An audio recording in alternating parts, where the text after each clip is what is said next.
Hi friends, my self DK sir. Welcome to unique star classes. रोज की तरह मैं एक बार फिर आप लोगों के साथ मैथ की एक इम्पॉर्टेंट चैप्टर नंबर सिस्टम का एक पार्ट जो है इकाई का अंक ज्ञात करना। क्वेश्चन में हमें बार बार पूछा जाता है कि इकाई का अंक ज्ञात कीजिए। तो इकाई के अंक को ज्ञात करने के लिए हम लोग एक आसान कंसेप्ट सीखेंगे जिसको हम लोग बारीकी से अब देखेंगे। तो यहाँ पे देखिए कि इकाई का अंक ज्ञात करना। तो सबसे पहले पता होना चाहिए कि इकाई का अंक होता क्या है। क्लियर? जब भी किसी संख्या का जो लास्ट डिजिट यानी अंक होता है उसी को बोलते हैं इकाई का अंक। जैसे एक एग्जांपल लेते हैं, जैसे 23 है। यहाँ पे क्या है? 23 है। तो इस 23 का अंतिम अंक क्या है? 3। यानी यहां पे 3 क्या है? यूनिट डिजिट है। क्या है? Unit digit. इसे हम लोग बोलते हैं इकाई अंक। क्लियर? तो यहां पे दोस्तों, यहां पर एक ही संख्या दी गई है और यहां पे हम आसानी से बता सकते हैं कि इकाई का अंक क्या होगा। लेकिन जब कई संख्याओं का आपस में मल्टीप्लाई कर दिया जाए तो हम इकाई का अंक कैसे बताएंगे? बहुत ज़्यादा बड़ा नंबर हो सकता है। जब बड़ा नंबर होगा तो दोस्तों मल्टीप्लाई करने में समय लगेगा।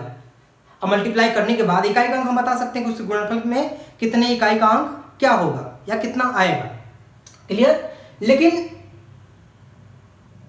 हम लोग नए कंसेप्ट के माध्यम से एकदम आसानी से समझ लेंगे। वह संख्या चाहे गुणा के रूप में हो या घात के रूप में हो। तो चलिए डिस्कशन करते हैं हम लोग।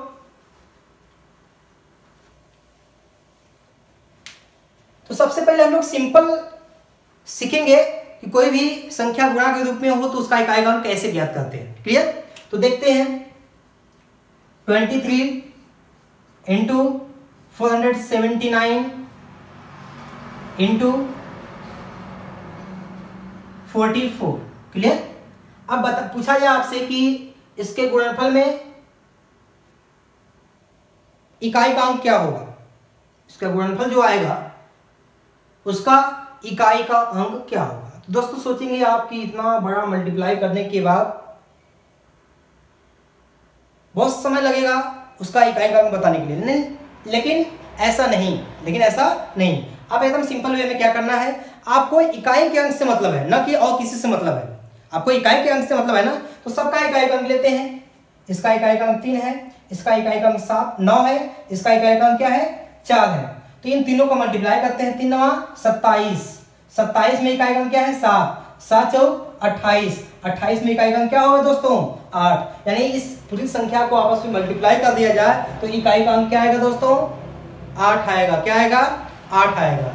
चलिए दोस्तों एक अगले क्वेश्चन में देखते हैं। यहां पे जब भी कोई भी संख्या दी गई हो, जैसे 473 इंटू 25 इंटू 24। क्लियर? तो एक चीज दोस्तों ध्यान दीजिएगा, कोई भी मल्टीप्लाई के रूप में संख्या दी गई हो सकती संख्याओं का मल्टीप्लाई के फॉर्म में दिया गया हो, तो यदि उसमें से कोई एक सम संख्या हो, क्या हो? सम संख्या हो, और कोई एक संख्या जो 5 का क्या हो? मल्टीपल। 5 का क्या हो?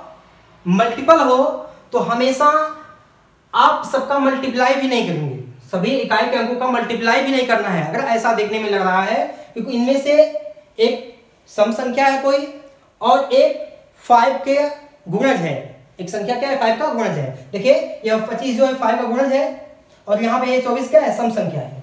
तो हमेशा जो इकाई का अंक होगा यानी यूनिट डिजिट जो होगा वह क्या होगा? 0 होगा। क्या हो दोस्तों? 0 होगा। यानी इकाई का अंक क्या हो जाएगा? 0 हो जाएगा। चलिए दोस्तों यह तो सिंपल हो गया।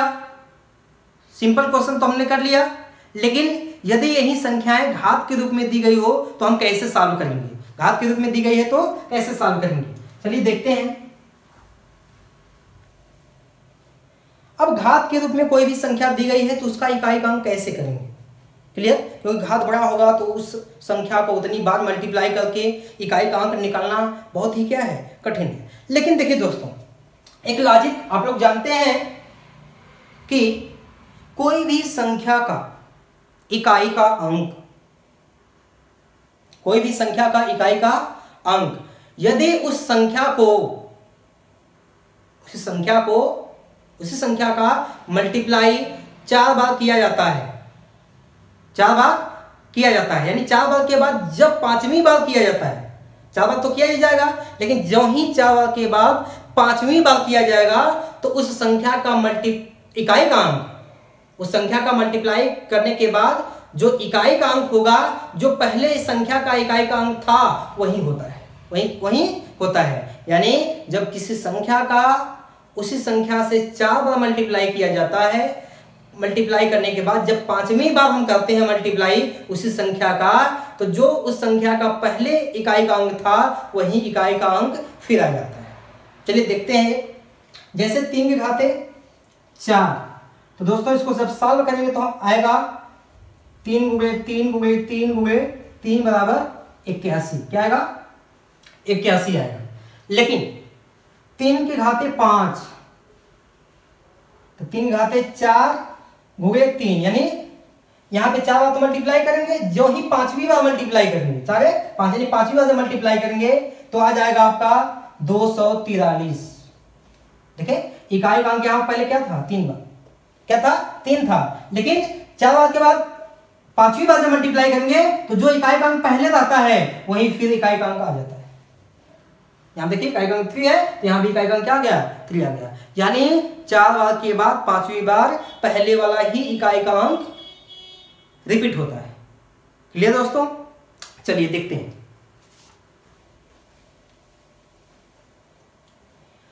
तो यहां पे किसी भी संख्या का इकाई का अंक ज्ञात करने के लिए कुछ हम आप लोग को ट्रिक बता रहे हैं, उस ट्रिक के माध्यम से आप आसानी से कर लेंगे।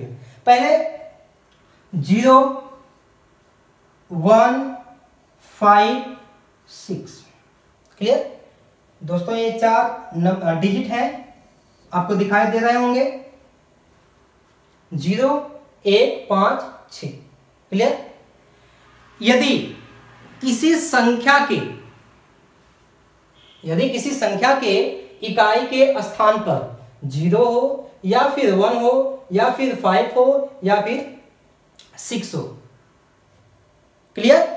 तो उस संख्या के घात में कुछ भी हो, उस संख्या के घात में कुछ भी हो, इकाई का अंक हमेशा 0 रहेगा तो 0 ही आएगा, 1 रहेगा तो 1 ही आएगा, 5 रहेगा तो 5 ही आएगा, 6 रहेगा तो 6 ही आएगा। जैसे देखते हैं 20 ना दोस्तों, इसकी घाते 675 या 676। क्लियर? तो देखिए यहां पे करना क्या है कि यहां पे जो इकाई का अंक है, यहां पे जो इकाई का अंक क्या है दोस्तों? 0 है। अगर इकाई के स्थान पर इन चारों अंकों में से कोई भी अंक आ जाता है तो दोस्तों घात को तो देखना ही नहीं है, घात को देखना ही नहीं है, इकाई का अंक जो यहां पर रहेगा वही हो जाएगा। यानी इसको हम सॉल्व करेंगे तो पूरा, यानी 20 का मल्टीप्लाई 676 बार करेंगे तो जो गुणनफल के अंत में इकाई का अंक होगा वह 0 ही आएगा, वह 0 ही आएगा। चलते हैं इस पे भी देखते हैं। जैसे 21 हो गया, 21 के घाते 9761। क्लियर? तो यहां देखिए इकाई का अंक क्या है? 1 है ना, घात कुछ भी हो कोई प्रॉब्लम नहीं है, लेकिन यहाँ पे इकाई का अंक 1 है तो इकाई का अंक यानी 21 का मल्टीप्लाई 9761 बार करेंगे तो इकाई का जो अंक आएगा वह क्या आएगा? 1 ही आएगा। क्या आएगा? 1 ही आएगा। वैसे 5 में भी इकाई का अंक 5 हो, घात कुछ भी हो, इकाई का अंक 5 ही होगा। वैसे 6 रहेगा इकाई के स्थान पर, तो उसकी घात कुछ भी हो उस संख्या के, इकाई का अंक 6 ही आएगा। आगे देखते हैं दोस्तों। इसके बाद 4 अंक का आपने सीख लिया कि आसानी से कैसे निकालेंगे। 0 1 5 6, यानी किसी भी संख्या के इकाई के स्थान पर 0 1 5 6 हो, उस संख्या के घात में कोई भी कुछ भी हो घात, लेकिन इकाई का अंक जो रहेगा वही हो जाएगा। क्लियर? अब देखते हैं आगे। अब देखते हैं 4 और 9 का, 4 और 9 का, कि 4 और 9 का इकाई का अंक कैसे निकलेगा। किसी भी संख्या के इकाई के स्थान पर 4 और 9 हो और उस संख्या के घात में कुछ हो। क्लियर? तो इकाई का स्थान पर उस संख्या के क्या आएगा। तो देखते हैं दोस्तों, एक फॉर्मेट आपको बनाना है।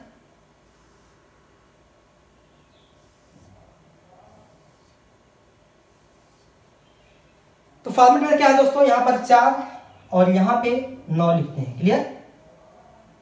अब देखिए, अगर दोस्तों 4 के घात में 1 रखते हैं, क्या रखते हैं, तो 4 ही आएगा। क्या आएगा?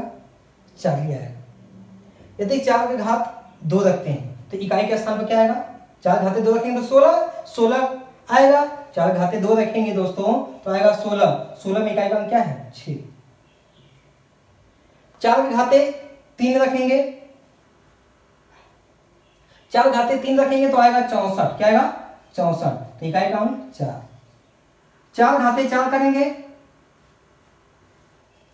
आएगा 256। 200 4 घाते 4 करेंगे आएगा 256। 256 में इकाई का स्थान पर क्या आएगा, 6। क्लियर?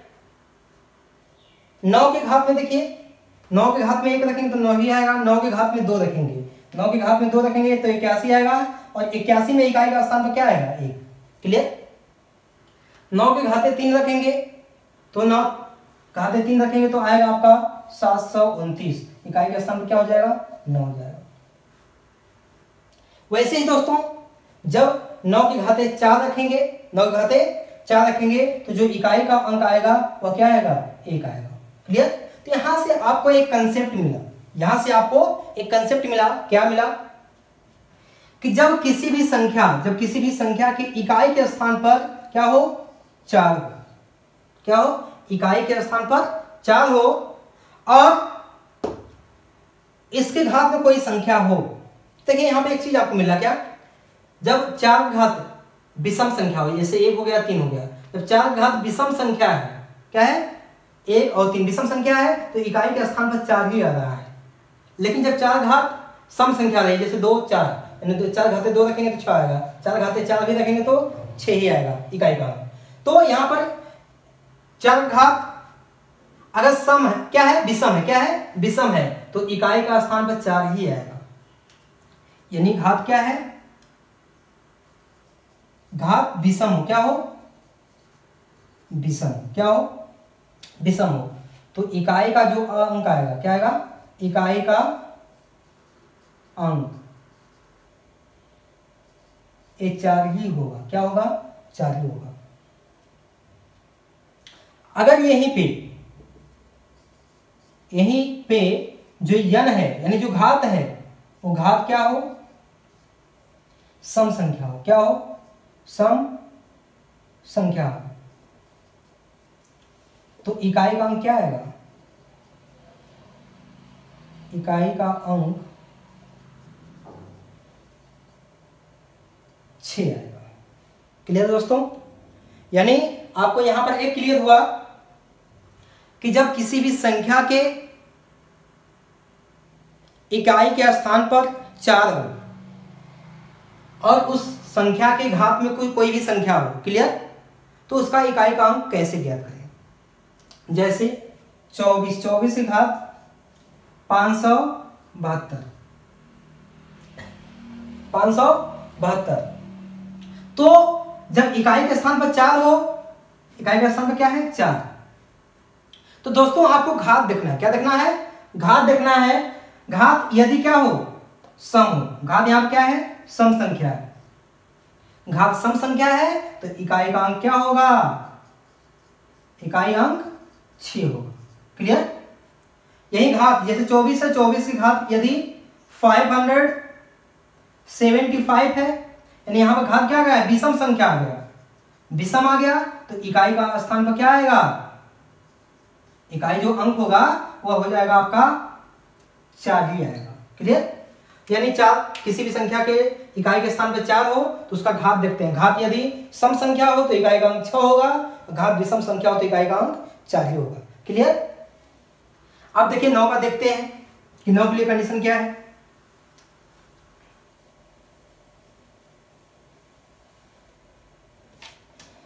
9 के लिए भी घात देखना है दोस्तों।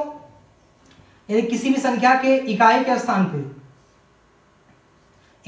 पे क्या हो, 9 हो। क्लियर? तो इसका घात देखते हैं। क्या देखते हैं? घात। देखिए घात जब विषम आ रहा है, क्या आ रहा है? विषम। तो विषम वाले केस में 9 ही 9 आ रहा है। तो जब घात क्या हो? विषम। क्या हो? विषम संख्या हो तो इकाई के स्थान पर 9 ही आएगा। क्या आएगा? 9 ही आएगा। एक एग्जांपल के माध्यम से समझते हैं। जैसे 19 है, 19 के घाते 973।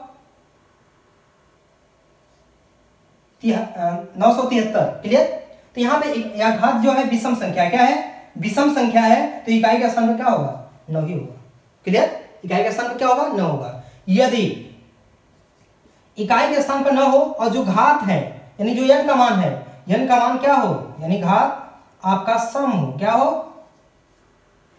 सम संख्या हो। घात यदि सम संख्या हो, यदि घात यहां पर सम संख्या रहेगा तो इकाई के स्थान पर क्या आएगा? 1 आएगा दोस्तों। जैसे एक एग्जांपल लेते हैं, यहां पर 19 है, 19 के घात हम लिख लेते हैं 972। यानी देखिए 19 यहां पर इकाई का स्थान पर क्या है? 9 है और जो घात वाली संख्या है वह सम संख्या है। क्या है? सम संख्या है तो इकाई के स्थान पर क्या आएगा दोस्तों? 1 आएगा।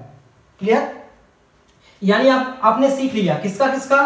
0 1 5 6 4 9। यानी इसका आपने सीख लिया। इसके घात में कोई भी संख्या रहेगी तो आप इकाई का अंक आसानी से फाइंड कर लेंगे। क्लियर?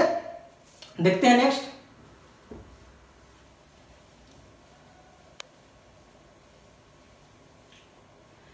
अब आगे देखिए दोस्तों, अब बचता है आपका 2 3 7 8। क्लियर? ये सब रहेंगे इकाई के स्थान पर। तो कैसे हम लोग फाइंड करेंगे? यानी जब किसी भी संख्या के इकाई के स्थान पर 2 3 7 8 हो और उस संख्या के घात कोई भी संख्या दी गई हो। क्लियर? तो हम इकाई का अंक कैसे निकालेंगे? देखिए जैसे आ गया, अगर ये सब आ जाते हैं, क्लियर, या कोई भी है, सबके लिए क्या है कि आप घात में क्या करेंगे? घात में 4 से भाग देंगे। क्या करेंगे? भाग देंगे। घात में 4 से भाग देना। घात में 4 से भाग देना है। क्लियर? तो अब देखिए भाग देने के बाद करेंगे क्या? हो सकता है कि भाग देने के बाद पूरा डिवाइड भी हो जाए, तो तब क्या करेंगे? तो देखिए जैसे 12 आ गया, 12 के घाते आ गया मान लीजिए 57। क्या आ गया दोस्तों? 57। तो यहां पे देखिए तो इकाई की संख्या का जो इकाई का स्थान पर क्या है? 2 है। क्या है? 2 है। तो अब होगा क्या? क्या कैसे सॉल्व किया जाए? इकाई का अंक कैसे निकाला जाए? यानी 12 का मल्टीप्लाई 57 बार किया जाएगा तो इकाई का अंक क्या आएगा? तो देखिए यहां पर क्या करना होता है, इस घात में 4 से भाग देना होता है। यानी 57 में 4 से भागा देंगे। भागा देने के बाद आपको यह देखना है कि इसका शेष क्या बचेगा। इसका शेष क्या बचेगा? 14 चौकी 56 होता है, शेष 1 बचेगा। तो करना क्या है दोस्तों, इस संख्या का इकाई के अंक लिख लेना है। इस संख्या का जो भी इकाई का अंक रहेगा वो लिख लेना है। भाग देने के बाद इसमें भाग दिया गया तो जो रिमाइंडर बचा वो क्या बचा? 1। तो जो रिमाइंडर बचेगा इसके घात के रूप में लिख लेंगे। क्लियर? अब देखिए घात के रूप में लिख लिए। अब 2 के घाते 1, इसको सॉल्व करेंगे तो 2 ही आएगा। यानी इकाई का अंक क्या होगा? यूनिट डिजिट 2 ही आएंगे। क्या आएंगे? 2 ही आएंगे। क्लियर दोस्तों? ऐसे ही 3 के लिए भी करेंगे। 4 से भागा देने के बाद यहां जो इकाई का अंक रहेगा, जो शेष बचेगा उसके घात के रूप में लिख देंगे और जो सॉल्व करेंगे जो आएगा इकाई का अंक वही क्या हो जाएगा? इकाई का अंक हो जाएगा। जैसे एक एग्जांपल और देते हैं।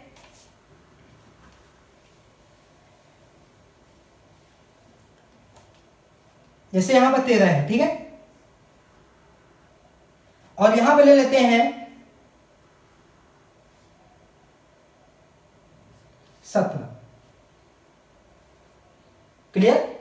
तो अब देखिए यहाँ पर क्या करेंगे, 4 से भागा देंगे, 70 में 4 से भागा देंगे, जो शेष बचेगा यानी 1 बचेगा। क्लियर। तो 3 यहाँ पर क्या है, इकाई अंक 3 है, तो 3 के हाथ 1 रखेंगे, इसको सॉल्व करेंगे तो 3 ही आएगा, तो इकाई अंक क्या हो जाएगा, 3 हो जाएगा। क्लियर। तो यहां देखिए आगे नेक्स्ट,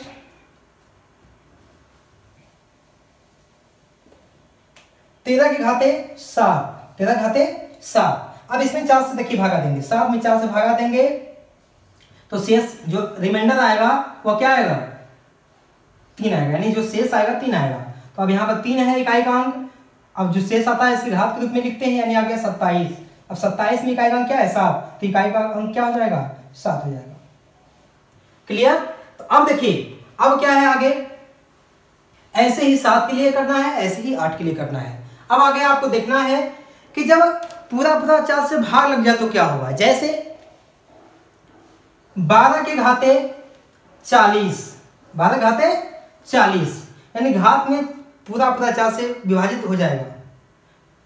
4 में 4 से जब 40 में भागे 4 करेंगे, यानी 40 में 4 से भागा देंगे तो शेष कितना आएगा, 10, सॉरी शेष 0 आएगा। क्या आएगा, शेष 0 आएगा। तो देखिए जब शेष 0 आ जाए तो हम क्या करेंगे, शेष 0 आ जाए तो क्या करेंगे, देखिए कुछ नहीं करना है, जो इकाई का अंक रहेगा उसी को लिखना है, यानी इकाई का अंक क्या है, 2 है।